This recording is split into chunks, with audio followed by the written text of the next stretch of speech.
Fluoride is safe and effective, and it's one of the most inexpensive ways to really cut down on dental decay. Anything we can do to help prevent cavities on children, I think, is very important. Absolutely, fluoride is safe. It's effective. Fluoridation of community water is extremely safe and extremely effective in preventing tooth decay. Science is on the side of fluoride being safe and effective. There is no controversy about this in the scientific community. If it's such a simple issue, how is it that it's still going on after half a century? I remember it being debated when I was 30 years ago. And it's continuously debated. But just because we've been doing something 50 years doesn't necessarily mean that it's right. Public health officials knew then what they know now. Would we have fluoride? Would it be added to our drinking water? Well, today a coalition of scientists, dentists, and doctors are taking action to stop fluoridation until it is proven safe.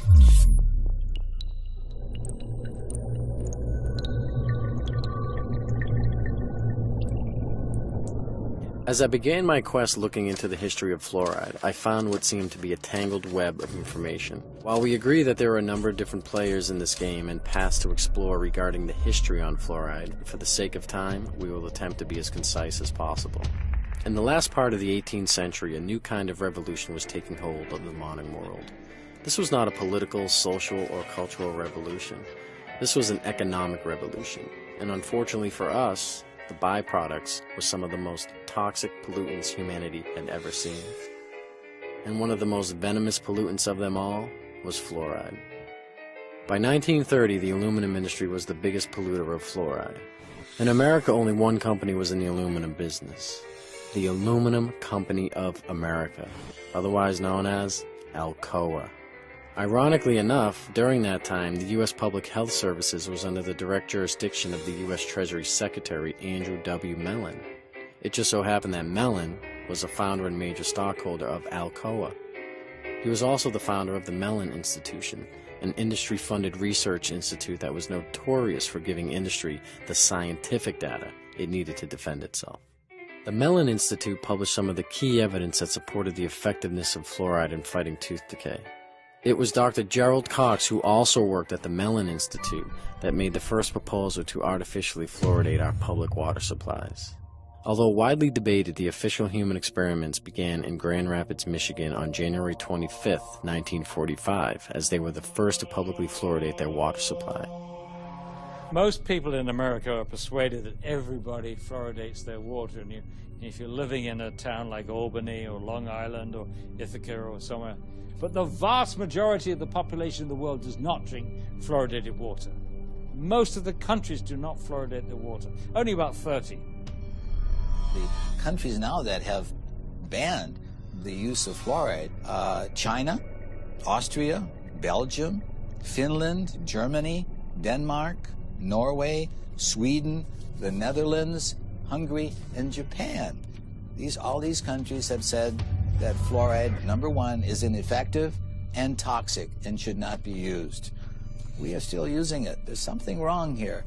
I think it's time that we become aware and do something about it. There is a recent lawsuit in Maryland. It's a federal lawsuit. A woman who believed the medical establishment at the time when her daughter was an infant. She gave her daughter 90% of her diet intake of water was this fluoridated baby water. And so the daughter grew up with severe fluorosis, and to get that corrected, dental restoration is about $100,000, and they can't bear that burden. So they are suing Nestle and Gerber. So putting it in a baby bottle when the child doesn't have any visible teeth, there's no way on God's green earth that can have anything except a negative impact on that child. But they sell it in the grocery store as baby's first water. I've seen that for years. How do we educate women to not buy this for their babies? And this is why we wanted the warning for infants, because they're the most at risk. They drink their weight in water within 2 or 3 days. If you and I did that, we'd be drinking 22 liters a day. I mean, it just goes back to the whole, these regulatory agencies that are supposed to, be kind of looking out for our best interests, and as you know, they're not. I say they have a duty to warn. They have a duty to warn you. Not one manufacturer of formula says, by the way, don't use the tap water. Women, infant, and children, WIC program. We contacted them. They refused to tell mothers not to use the tap water. And you know what she said? It would damage the fluoridation program. Fluoride is safe and effective, and it's one of the most inexpensive ways to really cut down on dental decay. Fluoride is safe and effective. Fluoride is safe and effective. Well, there's a study from 20 years ago showing infant mortality was higher in fluoridated communities. Is that why? I don't know. Why didn't they do a follow-up study? I think that would be interesting to know. Children have died, you know. There's been a case of a child who swallowed this. The dentist left the room. The parents didn't know. The kid swallowed it. Had to be rushed to hospital. They couldn't save him. He died. So, yeah, it's very toxic substance. There's no question about that. Is that the kind of stuff that a responsible parent would be putting in their child's hand? FDA in 1997 required manufacturers of toothpaste to put this warning label on it. It's the same as you'd have on a loaded .38 caliber pistol. Keep out of reach of children.